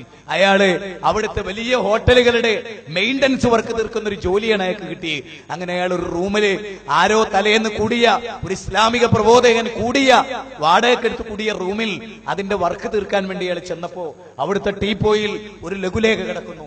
മുസ്ലിമീങ്ങളെ, ISMന്റെ പ്രവർത്തകരെ, MSMന്റെ പ്രവർത്തകരെ, KNMകാരെ, ജീവിതത്തിൽ ഓരോ രംഗത്തും ആലോചിക്കേണ്ടവരെ, ആ ടീപ്പോയിലെ ലഘുലേഖ എടുത്ത് അയാൾ അവിടെ ഇരുന്ന് വായിക്കുകയാണ്. അയാളെ കാണാൻ ആരുമില്ല, അയാളെ നിയന്ത്രിക്കാൻ ആരുമില്ല. ആ ഹോട്ടലിൽ റൂമിന്റെ പണി തീർക്കുകയാണല്ലോ അയാൾ. അതിനിടയിലാണല്ലോ ലഘുലേഖ കിട്ടിയത്. അത് വായിച്ച് അതിന്റെ അവസാന അക്ഷരം വായിച്ചു തീരുമ്പോ കണ്ണുകളിൽ നിന്ന് കണ്ണുനീരൊഴുകുകയാണ്. ലാ ഇലാഹ ഇല്ലല്ലാഹ് അറിയാതെ അയാൾ ഉച്ചരിച്ചു പോവുകയാണ്. ആ റൂമിൽ വെച്ച് ലോകത്തിന്റെ നാഥൻ മാത്രം അറിഞ്ഞുകൊണ്ട് അയാൾ ഇസ്ലാം സ്വീകരിക്കുകയാണ്. അവിടെ വെച്ച് അയാളുടെ പോക്കറ്റിലെ ഫോൺ എടുത്ത് അച്ഛനെ വിളിക്കുന്നു, അമ്മയെ വിളിക്കുന്നു. അച്ഛനോടും അമ്മയോടും അയാൾ ഈ ഉൾക്കൊണ്ട ആദർശം അരമണിക്കൂർ കഴിഞ്ഞിട്ടല്ല, ആ സ്പോട്ടിൽ അയാൾ വിളിച്ചു പറയുന്നു. അച്ഛനും അമ്മയും ഇസ്ലാം സ്വീകരിക്കുന്നു. പിന്നെ ഭാര്യയോട് പറയുന്നു, ഭാര്യയും മക്കളും സ്വീകരിക്കുന്നു. അവസാനം അദ്ദേഹം ചെയ്ത ഒരു ആത്മകഥം ലജ്നത്തു ദായിമ രേഖപ്പെടുത്തുന്നുണ്ട്. അതെന്താണെന്നറിയാമോ? അയാൾ പറഞ്ഞ വാചകം ഇതാണ്: അല്ലാഹുവേ, ഈ ലഘുലേഖ ഇവിടെ ഇട്ടേച്ചു പോയ മനുഷ്യൻ അറിയുന്നില്ല ഞാൻ ഹിദായത്തിലായത്, എന്റെ അച്ഛനമ്മമാർ ഹിദായത്തിലായത്, എന്റെ ഭാര്യയും മക്കളും ഹിദായത്തിലായത്. അല്ലാഹുവേ, നാളെ പരലോകത്തെ അയാൾ വരുമ്പോൾ എന്തൊരു സന്തോഷമായിരിക്കും അല്ലാഹുവേ. സുഹൃത്തുക്കളെ, ഈ സന്തോഷം നമുക്കുണ്ടാകുമോ? മുജാഹിദുകളെ, ഈ സന്തോഷം നമുക്കുണ്ടാകുമോ? സുഹൃത്തുക്കളെ, ഈ സന്തോഷം നമുക്കുണ്ടാകുമോ? ഭൗതിക ലോകത്തിന്റെ പ്രമത്തത തേടി തിരിയുന്ന നമുക്ക് ഈ അവസ്ഥാവിശേഷം ഉണ്ടാകുമോ? ആയിഷാ ബീവി പറഞ്ഞൊരു മഹാവിപ്ലവം ഉണ്ടാവുകയാണ്. ആയിഷാ ബീവി പറഞ്ഞ് ഞാൻ ചുരുക്കുകയാണ്. ആയിഷാ ബീവി പറഞ്ഞ ഒരു മഹാവിപ്ലവം ഉണ്ടാവുകയാണ്. എന്താണ് ആ വിപ്ലവം? ലോകത്തിന്റെ ചരിത്രത്തിൽ നിങ്ങൾ ശ്രദ്ധിച്ചിട്ടുണ്ടോ? Alexander the great, Napoleon Bonaparte, Demosthenes, ഒരുപാട് ഭരണാധികാരികൾ, അതുപോലെ തന്നെ സാർ ചക്രവർത്തിമാർ, ലോകത്തിന്റെ കമ്മ്യൂണിസ്റ്റ് വിപ്ലവങ്ങൾ, ഇതൊക്കെ കഴിഞ്ഞ രാജ്യത്ത് മദ്യമുക്തമായ ഒരു രാജ്യമുണ്ടായിട്ടില്ല. ഇല്ല. ഇന്ന് പോലും നിങ്ങൾക്കറിയുമോ? ഈ കഴിഞ്ഞ ദിവസം പോലും നിങ്ങൾക്കറിയുമോ? പുനത്തിൽ കുഞ്ഞബ്ദുള്ള എന്ന് പറയുന്ന പുനത്തിൽ കുഞ്ഞിക്കണ്ണൻ, അവന്റെ പുതിയ പേരതാ. പുനത്തിൽ കുഞ്ഞബ്ദുള്ളയുടെ പുതിയ പേര് പുനത്തിൽ കുഞ്ഞിക്കണ്ണൻ എന്നാണ് അവന്റെ പേര്. ഈ ചങ്ങായിയുമായ ഒരു ഇന്റർവ്യൂ ഉണ്ടായിരുന്നു. ആ ഇന്റർവ്യൂ ലോകത്ത് കേരളത്തിന്റെ സാഹിത്യ ചരിത്രത്തിൽ ഇത്തരം വൃത്തികെട്ട ഒരു ജന്മത്തെ ചാനൽ വേറെ കണ്ടിട്ടുണ്ടാവില്ല. അയാൾ പറയുന്നെന്താ അറിയോ? പെണ്ണുങ്ങൾ വസ്ത്രം ധരിക്കരുത്, വിവാഹം വേണ്ട, കുട്ടികൾ വേണ്ട. പുനത്തിൽ കുഞ്ഞബ്ദു വന്ന് ജീവിച്ചിരിക്കുന്ന ആളാണ്. അയാൾ പറഞ്ഞു, ഞാൻ ഹിന്ദുവാണ്. ആര് പറഞ്ഞു നിങ്ങളോട് ഞാൻ മുസ്ലിമാണ് എന്ന്? അതുകൊണ്ട് അദ്ദേഹത്തിന്റെ പുതിയ പേര് പുനത്തിൽ കുഞ്ഞിക്കണ്ണൻ എന്നാണ് അയാളുടെ പുതിയ പേര്. പുനത്തിൽ കുഞ്ഞിക്കണ്ണൻ. മനസ്സിലായോ? ആ കുഞ്ഞിക്കണ്ണൻ ചോദിക്കാണ്, എന്റെ ഭാര്യ, ആ ഭാര്യയുമായി ഞാൻ ഒരിക്കലേ ബന്ധപ്പെട്ടിട്ടുള്ളൂ, എനിക്ക് കുട്ടിയുണ്ടായി, പിന്നെ ഞാൻ ഹിന്ദു മതം സ്വീകരിച്ചപ്പോൾ അവള് ഡൈവേഴ്സായി കഴിഞ്ഞ ദിവസം പോയി. എന്നിട്ട് അയാൾ പറയാണ്, എന്റെ ഭാര്യ ജീവിതത്തിൽ എന്നോട് ചോദിച്ചിരുന്നുവെങ്കിൽ ഞാൻ അപ്പുറത്തൊരാളെ കൂടെ പോയി കിടക്കട്ടെ എന്ന് ചോദിച്ചാൽ ഞാൻ അവളെ ഞാൻ മനസ്സ് തുറന്ന് പറയുമായിരുന്നു, പോയിട്ട് നിന്റെ ആവശ്യം കഴിഞ്ഞ് തിരിച്ചു വന്നോ എന്ന് ഞാൻ അവളോട് പറയുമായിരുന്നു. ഈ ദൈവത്തിന്റെ സ്വന്തം നാട് എന്ന് പറഞ്ഞ കേരളത്തിലാണ് ഈ ചെറുത്താൻ ഇത് ചലിച്ചു പോണത്. നിങ്ങൾ മനസ്സിലാക്കണം. ഇവനൊക്കെ സാഹിത്യകാരനാണത്രേ. അല്ലെ, നിങ്ങളൊന്ന് ആലോചിച്ചു നോക്കണം. ഇത് ഇവിടെ നടന്നതാ അപ്പൊ കഴിഞ്ഞ ദിവസം. ഓൻ പറയാണ്, എന്റെ ഭാര്യ എന്നോട് ചോദിക്കാത്തത് കൊണ്ട് ഞാൻ പറഞ്ഞു, എന്നോട് ചോദിച്ചിരുന്നുവെങ്കിൽ ഞാൻ പല പുരുഷന്മാരെ കൂടെ അമ്പി ഉറങ്ങട്ടെ എന്ന്. ഞാൻ ഒന്നെങ്കിൽ ഞാൻ മനസ്സിലാക്കുന്ന പുനത്തുൽ കുഞ്ഞബ്ദുള്ളയെ മെന്റൽ ഹോസ്പിറ്റലിൽ കൊണ്ടുപോയി ലക്ഷങ്ങൾ പിരിച്ച് ഓനെ ചികിത്സിക്കണം. ഒന്നുകിൽ ഓനെ ചികിത്സിച്ച് നന്നാക്കണം, അല്ലെങ്കിൽ ഓനെ നാട് കടത്തണം. ഓനെപ്പോലുള്ളവർ കേരളത്തിലുണ്ടായാൽ കേരളത്തിലെ മക്കൾ, ഓനൊരു മോളും ഉണ്ട് എന്നാ പറയുന്നത്, അതിനെ കാണിച്ചു വെക്കുമെന്നുള്ള നമുക്കറിയില്ല. ഇത് ഞാൻ ഇത്ര വൈകാരികമായി പറയുന്നത്, കേരളത്തിന്റെ സാമൂഹ്യ പശ്ചാത്തലം അത്ര മോശമാണ്. ബാലേന്ദ്രൻ ചുള്ളിക്കാടിന്റെ ജോൺ ബ്രിട്ടാസ് ഇന്റർവ്യൂ നടത്തി. ആ ഇന്റർവ്യൂവിൽ ചോദിച്ചു, നിങ്ങൾ കള്ളുടിക്കാറുണ്ടോ?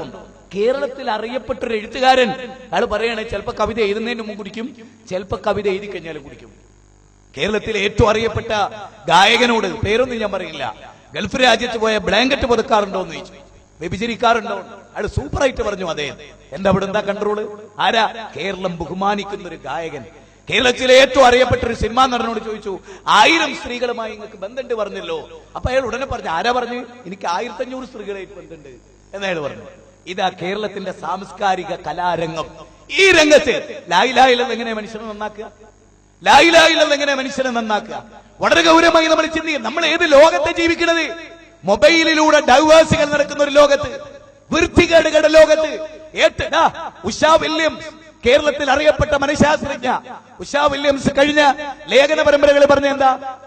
ജോലിയുള്ള പെണ്ണുങ്ങളാണ് അത്ര ഡൈവേഴ്സിന് ആവശ്യപ്പെടുന്നത്. ഒരു പറയുന്നത് അറിയോ? പോടോ, 35,000 എനിക്ക് ശമ്പളമുണ്ട്, ഇനി നിന്റെ ആവശ്യമൊന്നുമില്ല, ഞാനും എന്റെ മക്കളും ജീവിച്ചോളൂ. മനസ്സിലായി? എന്റെ മക്കൾ, അയാൾക്കായ ഒരു ബന്ധമില്ല. അങ്ങനെ പറയുന്നു ഉഷാ വില്യംസ്. എന്തിന്? ജസ്റ്റിസ് ശ്രീദേവി തൊള്ളർന്ന് പറഞ്ഞു. ഈ പോക്ക് അപകടമാണ്. പെണ്ണിന് പഠിച്ചാൽ അപകടമാണ്. പഠിച്ചാൽ കുഴപ്പമില്ല, അവൾക്ക് ഉദ്യോഗം കൂടി കൊടുത്താലേ ഏറ്റവും വലിയ അപകടമാണ് ഉഷാ വില്യംസ് പറഞ്ഞു. എന്താ കാരണം? ഭാര്യക്കും ഭർത്താവിനും ടെക്നോ പാർക്കിൽ ജോലിയുള്ള അധികം ഡൈവേഴ്സിന്റെ വക്കില. ഞാനിത് വെറുതെ പറയല്ല, എന്റെ അനുഭവ. ഞാൻ തിരുവനന്തപുരം ഖത്തീബായിരുന്ന കാലത്ത് IT രംഗത്ത് എറണാകുളത്താണ് ഏറ്റവും കൂടുതൽ ഭാര്യ ഭർത്താക്കന്മാർ തെറ്റണത്. അറിയോ നിങ്ങൾക്ക്? കുടുംബരംഗം ഇവിടെ നശിച്ചു, സാമ്പത്തിക രംഗം ഇവിടെ നശിച്ചു, എല്ലാ രംഗവും ഇവിടെ നശിച്ചു. ആ രംഗത്തെ നന്നാക്കാൻ ലാ ഇലാഹ ഇല്ലല്ലാഹ് സാധിക്കില്ല. അത് ഞാൻ പറഞ്ഞത് എന്ത്? മദ്യപിക്കരുത് എന്ന് പറഞ്ഞു, വ്യഭിചരിക്കരുത് എന്നാണ് പ്രവാചകൻ പറഞ്ഞിരുന്നെങ്കിൽ ആ സമൂഹം മാറുമായിരുന്നില്ല. നേരെ മറിച്ച് നിങ്ങൾ തന്നെ ചിന്തിച്ചു നോക്ക്, ആ ജനത എങ്ങനെ മാറി? ആ ജനത എങ്ങനെ മാറി? വ്യഭിചാരത്തിന്റെ കൊടിനാട്ടിയ ഒരു ജനത, പെൺകുട്ടികളെ ജീവനോടെ കുഴിച്ചു മൂടിയ ജനത. വൈദൽ മഊദത്ത് സുയിലത് ബിഅയ്യി ദംബിൻ ഖുതിലത് എന്ന ആയത്ത് അവരുടെ കണ്ണുകളെ ഈർന്നണിയിപ്പിച്ചു. അല്ലേ? മാറ്റല്ലേ അത്? മാറ്റമല്ലേ അത്? അവരെങ്ങനെ നന്നാക്കി? അല്ലാഹനെ ശരിക്ക് അലം യഅലം ബി അന്നല്ലാഹ യറാ. 20 ഭൗതിക സാമ്രാജ്യങ്ങളെയും ഏകാത്മീയ സാമ്രാജ്യത്തെയും ഭരിച്ച കാലത്താണ് ലഖത് ത്വാല ഹാദൽ ലൈലു, ചുറ്റും കറുത്ത് തമോമയമായി ഇരുമുട്ടും ഇരവിതിൽ ഏകാഗിയാണ് ഞാൻ, കൂട്ടിനൻ തോഴനില്ലായികയാൽ എൻ നിദ്ര പറന്നുപോയോ എന്ന് പാടിയത്. എന്താ? ഞാനിവിടെ ഒറ്റക്കാണ്, ഏകാഗിയാണ്. സ്ത്രീകൾ ശരിക്കും ശ്രദ്ധിക്കണം. ഞാനിവിടെ ഏകാഗിയാണ്, എന്റെ ഭർത്താവ് പട്ടാളത്തിലാണ്, എന്റെ ആരുമില്ല ഇവിടെ, ആരും കാണാനില്ല, നല്ല കാളരാത്രിയാണ്, എന്റെ ശരീരത്തിന് ചൂട് പിടിക്കുന്നു. ഞാനൊരു അന്യപുരുഷൻ എന്റെ ആട്ടുകട്ടിലിൽ കയറ്റിയിരുത്തുമായിരുന്നു. അള്ളാഹുവേ, ഞാൻ നിന്നെ പേടിക്കുന്നില്ലെങ്കിൽ, ഉമർ കണ്ടാലും ഇല്ലെങ്കിലും അല്ല കാണുമ്മ, പാലിൽ വെള്ളം ചേർക്കൂല. ഇങ്ങനൊരു സൊസൈറ്റിയെ ലാ ഇലാഹ ഇല്ലല്ലാഹയുടെ മാറ്റി. അപ്പൊ ലാ ഇലാഹ ഇല്ലല്ലാഹ് നന്നാകാൻ, ലാ ഇലാഹ ഇല്ലല്ലാഹ് നന്നാകാൻ. പിന്നെ ആ ജനതയോ അതിന്റെ രണ്ടാം ഭാഗോ ഒന്നാകാൻ. എന്താ ഇതിന് രണ്ടാം ഭാഗം? അത് രണ്ടും കൂടെ നമ്മളൊന്ന് കൃത്യമായിട്ട് പഠിക്കേണ്ടതുണ്ട്.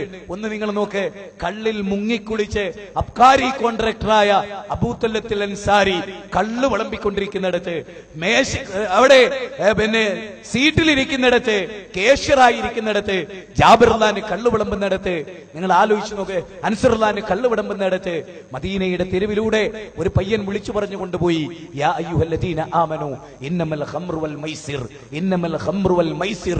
ഇതാ മദ്യപാനവും ചൂതാട്ടവും ലോട്ടറിയും എല്ലാം നിങ്ങൾക്ക് അല്ലാഹു നിരോധിച്ചിരിക്കുന്നു. അത് കേട്ടുവന്ന് ചതിച്ചല്ലോ യജമാനനെ നല്ല പറഞ്ഞു. ആരെ? അൻസറുല്ലാനി ചതിച്ചല്ലോ എന്നല്ല പറഞ്ഞു, മദ്യം ഹറാമാക്കിയിരിക്കുന്നു. അല്ലേ? നിങ്ങൾ നോക്ക്, ലോക ചരിത്രത്തിൽ ഇങ്ങനെ ഒരു സംഭവം ഉണ്ടോ? മദ്യം ഹറാമാക്കി എന്നറിഞ്ഞപ്പോ കോടാലിയെടുത്ത് മദ്യത്തിന്റെ ചഷകങ്ങൾ, അതായത് ഒരു ഒട്ടകം മുങ്ങിപ്പോകാൻ മാത്രമുള്ള ബാരലുകൾ, ഈത്തപ്പനയുടെ അടിഭാഗം കട്ട് ചെയ്തിട്ട്, അതായത് അതിന്റെ ഒരു ബേസ് ഇത്ര നിർത്തിയിട്ട് കട്ട് ചെയ്തിട്ട് അത് മൊത്തത്തിൽ അവര് ഷീറ്റിട്ട് അതില് പിന്നെ വമ്പിച്ച മദ്യം, അതിൽ ഒട്ടകം മുങ്ങിപ്പോകുന്ന വലുപ്പത്തിൽ അവർ സംവിധാനിച്ചിരുന്നു. അതൊക്കെ അടിച്ചെടുപ്പൊളിച്ചു. ഏറ്റവും രസകരമായ സംഗതി എന്താ പറയുക, ചരിത്രത്തില് ഞാൻ ഞെട്ടിപ്പോയ ഒരു സംഗതി, ആ മദ്യ ആയത്തിറങ്ങിയപ്പോ അവര് കുടിച്ചുകൊണ്ടിരുന്ന ഗ്ലാസ് സ്വാഭാവികമായും ഒരു പെഗ്ഗൂടെ അടിച്ചിട്ട്, അല്ലെങ്കിൽ ആ ഗ്ലാസ്സിലുള്ളതും കൂടെ കുടിച്ചിട്ട് എന്നല്ല, ആ ഗ്ലാസ് അവർ തട്ടിമറിച്ചു.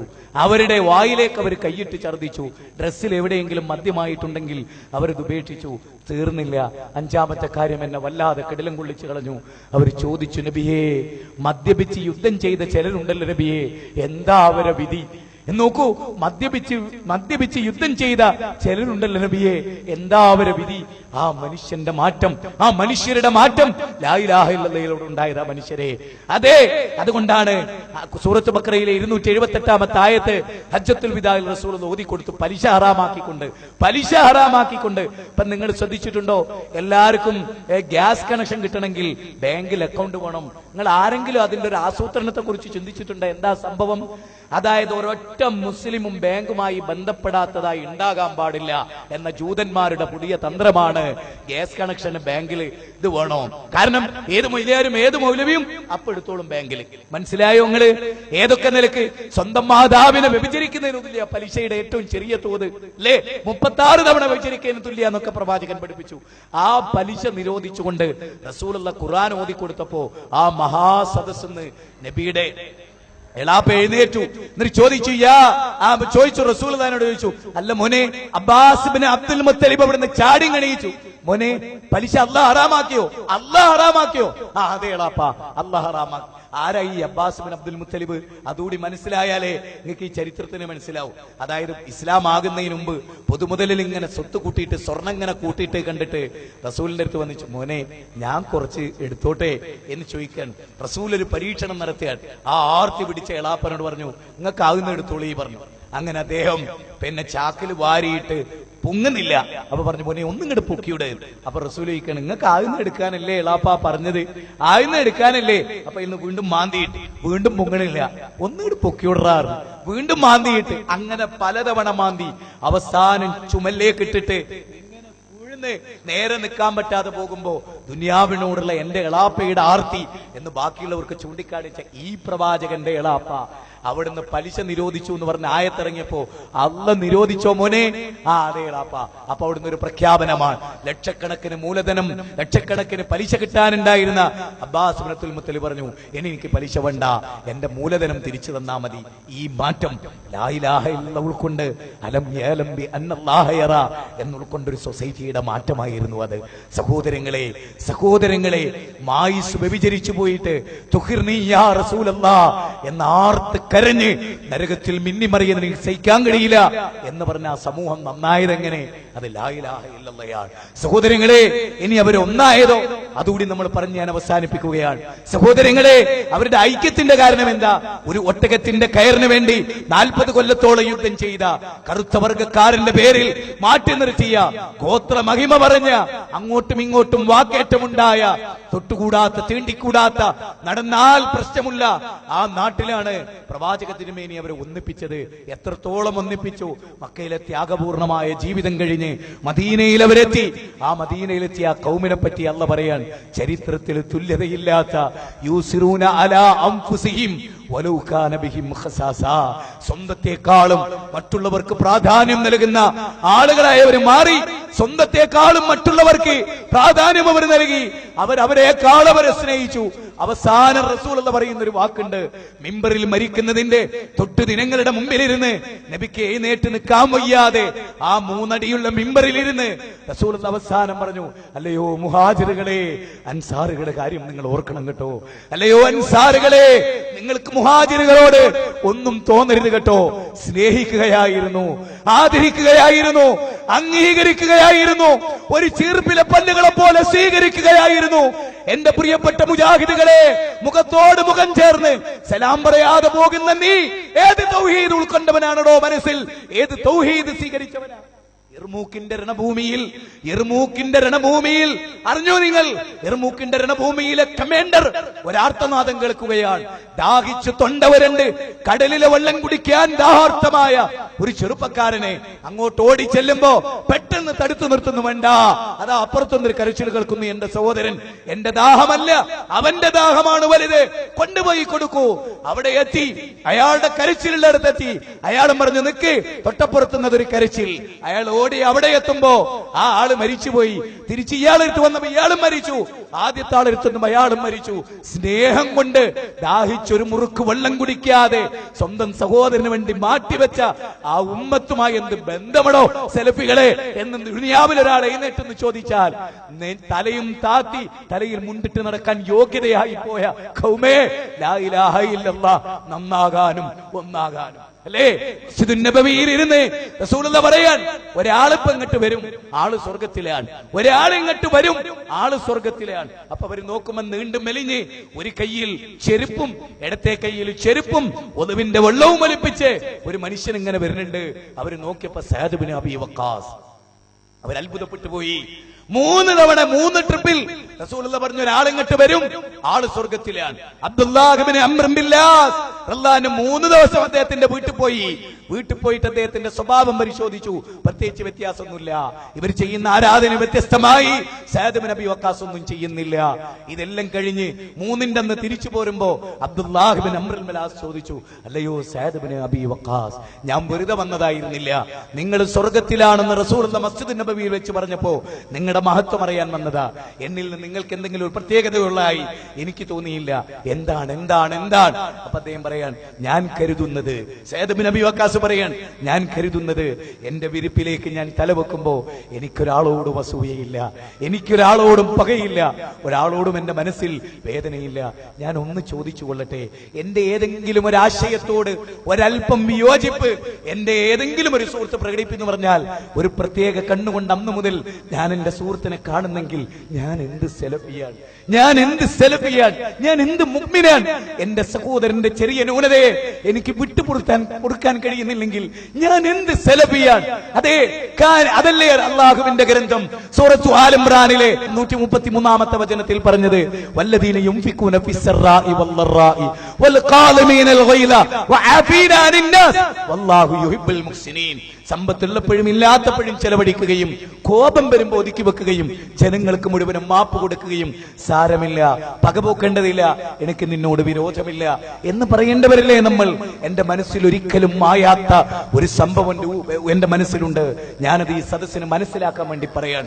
സഹോദരങ്ങളെ, ആലുവയിലെ സെൽഫി മസ്ജിദിൽ ഉള്ളവൻ ഖുതുബ പറഞ്ഞിട്ടുണ്ട്, അവിടെ ഉള്ളവൻ ക്ലാസ് എടുത്തിട്ടുണ്ട്. അവിടെ ആ ആലുവ മസ്ജിദിന്റെ പിരിവിൽ എന്റെ ശബ്ദം നിർണായകമായ പങ്ക് വഹിച്ചിട്ടുണ്ട്.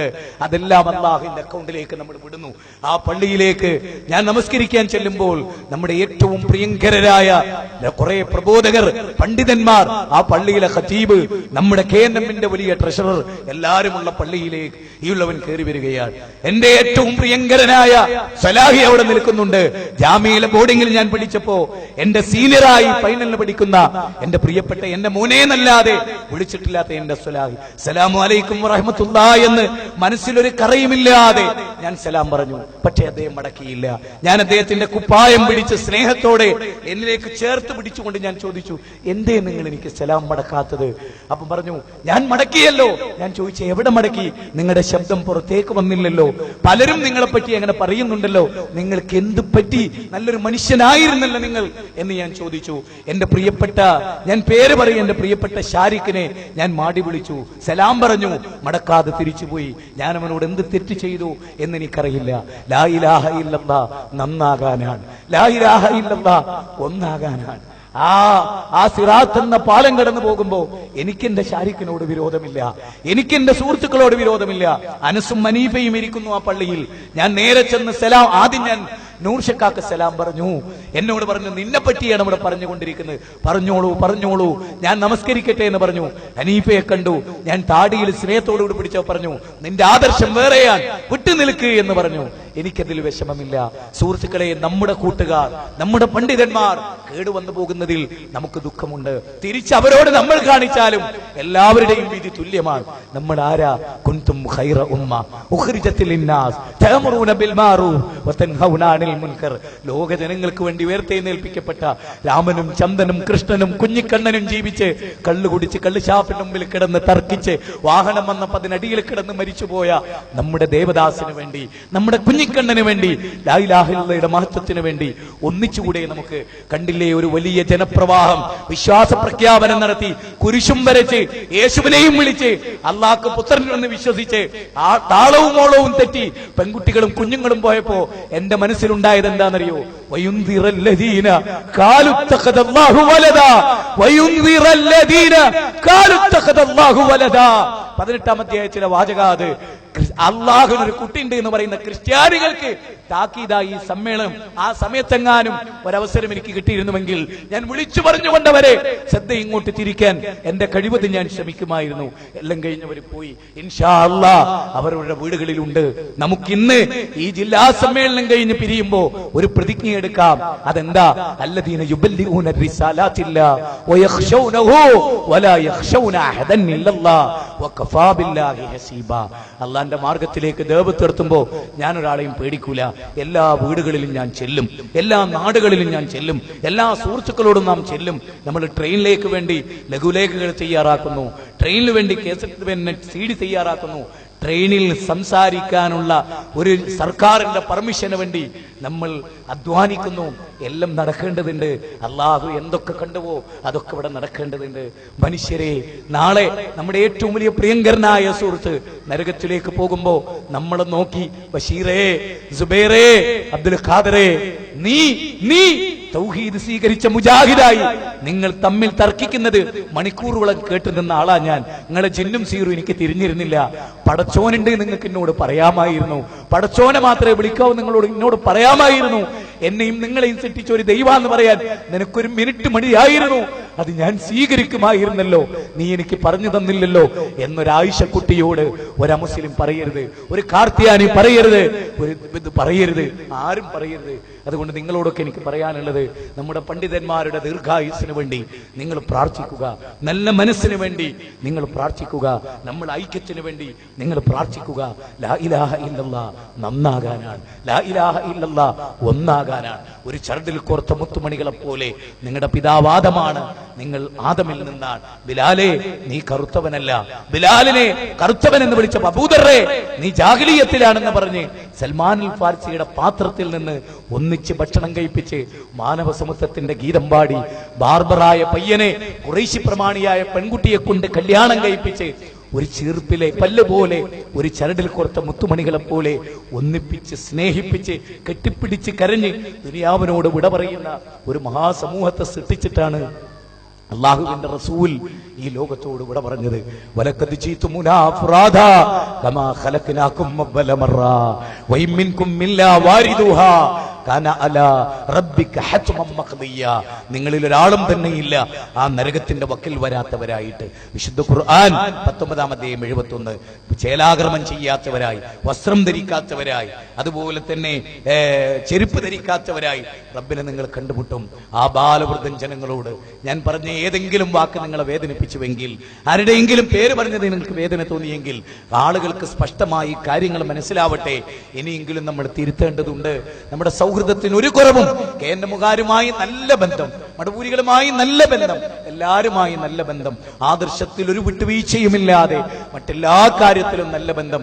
സ്നേഹിച്ചിട്ടാ തിരുത്തേണ്ടത്, പറഞ്ഞുകൊടുത്തിട്ടാ തിരുത്തേണ്ടത്, തിന്മയെ നന്മ കൊണ്ട് പ്രതിരോധിച്ചാ തിരുത്തേണ്ടത്. വമാ യുലഖാഹാ ഇല്ലല്ലദീന സബറു വമാ യുലഖാഹാ ഇല്ലാ ദു ഹല്ലിൻ നദീം. നിന്റെ ഏറ്റവും വലിയ ശത്രു നിന്റെ മിത്രാവും മര്യാദക്കുള്ള വാക്ക് പറഞ്ഞാളാ, നല്ല കാര്യം പറഞ്ഞാളാ, തർക്കിക്കാതെ നല്ലത് പറഞ്ഞു കളയൂ എന്ന് അല്ലാഹു നമ്മളോട് പറയുന്നു. അല്ലാഹു അനുഗ്രഹിക്കുമാറാകട്ടെ. ഞാൻ സമയം അധികമെടുത്തെങ്കിൽ നിങ്ങൾ ക്ഷമിക്കുക. സർവശക്തനായ പടച്ചതമ്പുരാൻ തൗഫീക്ക് ചെയ്യുമാറാകട്ടെ. ഒരുപാട് പ്രോഗ്രാമുകൾ കേരളത്തിന്റെ പല ദിക്കുകളിലുമുണ്ട്. അതെല്ലാം വൻ വിജയമായി തീരുമാറാകട്ടെ. അതെല്ലാം നമ്മൾ സഹകരിക്കുക. ഇന്ന് പ്രതിജ്ഞ ചെയ്യുക, നാളെ നേരം പുലർന്നാൽ സുബൈ കഴിഞ്ഞ് അള്ളാന്റെ മതം പറയാൻ ഞാൻ ഇറങ്ങും. എന്റെ കഴിവിന്റെ പരമാവധി ഒരു ലഘുലേഖയെങ്കിൽ അത്, ഒരു CD എങ്കിൽ അത്, ആരുടെയെങ്കിലും ഒരു ക്ലിപ്പെങ്കിൽ അത്, ഏതെങ്കിലും ഒന്ന് മനുഷ്യരെ കേൾപ്പിച്ച് നന്നാക്കാൻ നമ്മൾ തയ്യാറാവുക. പടച്ചതമ്പുരാൻ നമുക്ക് തൗഫീക്ക് ചെയ്യുമാറാകട്ടെ. അല്ലാഹുമ്മ ഗ്ഫിർ ലിൽ മുഅ്മിനീന വൽ മുഅ്മിനാത്ത് വൽ മുസ്ലിമീന വൽ മുസ്ലിമാത്ത് അൽഹയാഇ വൽ അംവാത്ത്. റബ്ബനാ ഹബ് ലനാ മിൻ അസ്വാജിനാ വദുർരിയ്യാതിനാ ഖുർറത അഅ്യുനിൻ വജ്അൽനാ ലിൽ മുത്തഖീന ഇമാമാ. റബ്ബനാ ലാ തുസിഗ് ഖുലൂബനാ ബഅദ ഇദ് ഹദൈതനാ വഹബ് ലനാ മിൻ ലദുൻക റഹ്മ ഇന്നക അൻതൽ വഹാബ്. റബ്ബനാ ആതിനാ ഫിദ് ദുനിയ ഹസന വഫിൽ ആഖിറതി ഹസനത വഖിനാ അദാബന്നാർ. ആമീൻ ബിറഹ്മതിക യാ അർഹമർ റഹീമീൻ. അസ്സലാമു അലൈക്കും വറഹ്മത്തുള്ളാഹി വബറകാതുഹു.